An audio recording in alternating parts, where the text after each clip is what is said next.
Hey everyone, it's Michael GoosebumpsFan. I hope you're doing well today. This is a book review for a book of the old classic 1990s series of Goosebumps that many of you, many of you have asked me to read it and review it.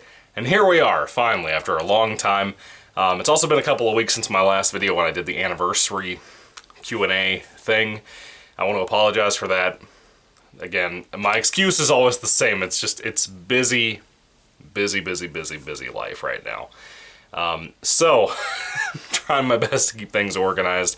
I haven't done like anything on my YouTube channels, even outside of this one, for weeks. You know, just constantly missing things. But I'm trying to get back on track as of this week and next week. So, here is a book review for Goosebumps, the original classic series, number 28. Let me try that again. The Cuckoo Clock of Doom. I've always loved this cover. I used to see this in the library all the time when I was in elementary school, and I used to think it was really cool. I never owned this book. This is one of the few that I've ever found in a thrift store and actually bought. Of course, I did a video on that years ago, is when the channel was back in its very early days, probably in the first 6 months or so of this channel. But I found this in that store. I was really excited for that, because this is one of the big ones that people typically love in the fandom. And I'll tell you, I liked it a lot too. I didn't love it, but I love a lot of elements about it. One thing up front, I love the blue and yellow, like, canary colors. It reminds me of Looney Tunes a little bit. But one other thing I really love about this book is the spin on the Groundhog Day concept. And yeah, it's not really a Groundhog Day book, and I'll explain why. But it has a very dark sense of humor. Now, Goosebumps typically goes a lot of different ways. It can be scary, it can be funny, but sometimes those categories go off in different routes. Sometimes they combine different elements and do horror comedy. One of the things with this one, it's kind of just the straight up comedy route, but it's more of like a dark comedy. There's a lot of really dark, awful things that are joked about in here that I genuinely laughed out loud about. And that may possibly be a big part of the appeal for this book and why people love it so much. Oddly enough, I saw that Goosebumps Completionist reviewed like the episode yesterday, or the book and the episode, or something like that yesterday. And so, wow, that's a weird coincidence, because I don't think I told anybody that I was reading this book either. So, the weird Goosebumps YouTube community just always has its little coincidences. Anyway, Cuckoo Clock of Doom, really solid read. As I said, I really enjoyed this read. Probably one of the most refreshing books I've read in a while. Probably one of the most original books I've read in a while, too. Essentially, Cuckoo Clock of Doom is about a young boy named Michael, just like me.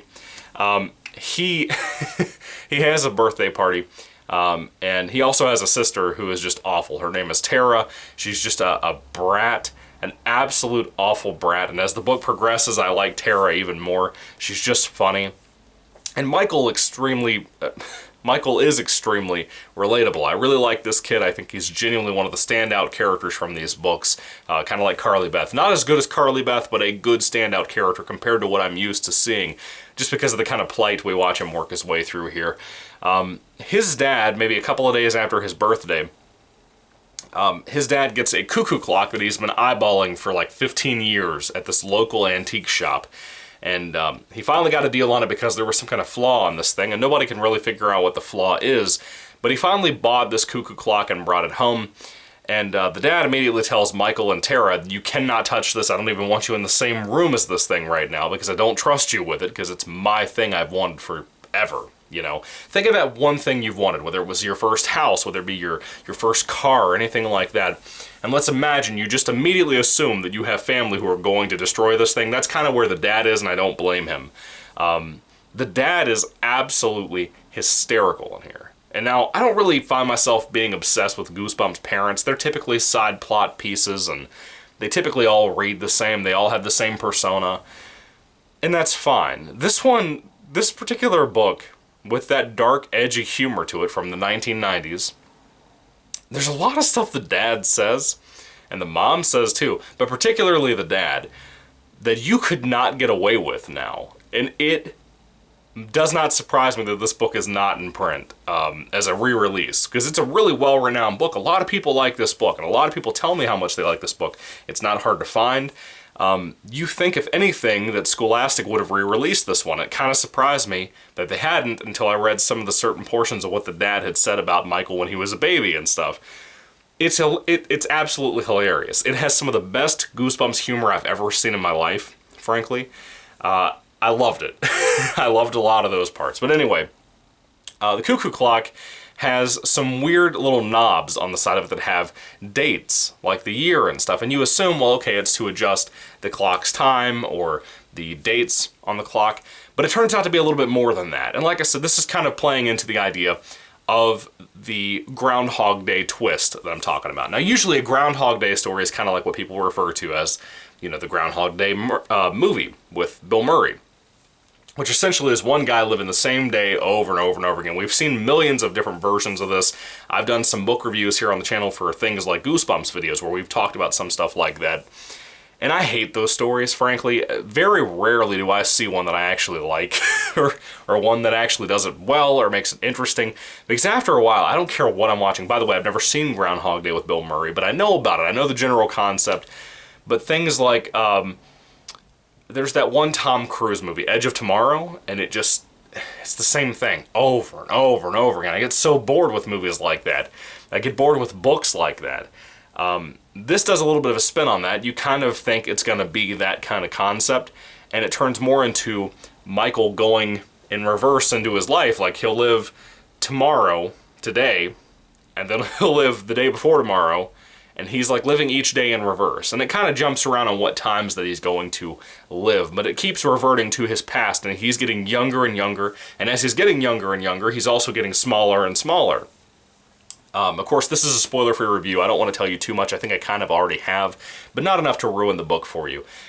This is a great example of one of those ones you can kind of ruin the concept, but the journey is more fun. You know, the journey is really where the excitement happens here. It's really where the fun begins. It's really where you find a lot of enjoyment with this read, in my opinion. I loved it. I had a blast with a lot of this book. I don't think it's an amazing read. I don't think it's like a life-changing read.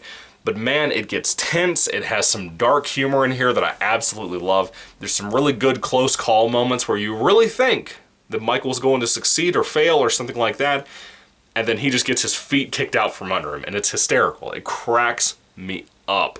I read most of this book today. I literally read it I read the first 30 pages 2 weeks ago, and I've been so busy I just could not make out the time. Daylight savings time messed me up too, so I've slept in 3 days in a row, aside from getting a haircut yesterday. But I've just been trying to catch up on sleep. I really needed it after the week I had last week, and at work, was busy. Really bad. Really bad week at work last week. But anyway, I needed to take time away from reading and away from the channels and stuff on YouTube that I have. So I'm back now. I read most of this book, 80 pages of this book today, and I was really happy that I made the time to read this morning. It was really fun. I really enjoyed it. It's a blast. And it's one of those ones that I understand why this one stands out. Even if it's not my favorite, the way a lot of people consider this either their favorite or way up there in their top 5, top 10, somewhere in there. I don't know if I'm in that ballpark, but I do specifically see why this one is a big standout. And that's usually something I kind of confront in my reviews, that I don't understand why this is so popular, or I don't understand why this is so underrated or anything like that. This is a situation where I totally get why people love this so much, because it is extremely funny, but it's also extremely dark. And I like the little twists in here. I like how we do certain things.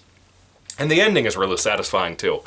But anyway, when it comes to R.L. Stine's Goosebumps number 28, The Cuckoo Clock of Doom, I really love it. Everything from the color scheme of the cover art itself from Tim Jacobus, or the actual story itself and the different ways that it's done here.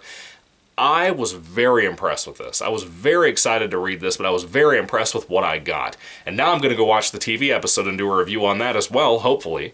I plan on doing it. So, what are your thoughts on the Cuckoo Clock of Doom? Do you guys love this? It seems like a lot of you guys really love this one, or really enjoy it. And I get it. It's a good one. It's a really solid one. I really recommend this one.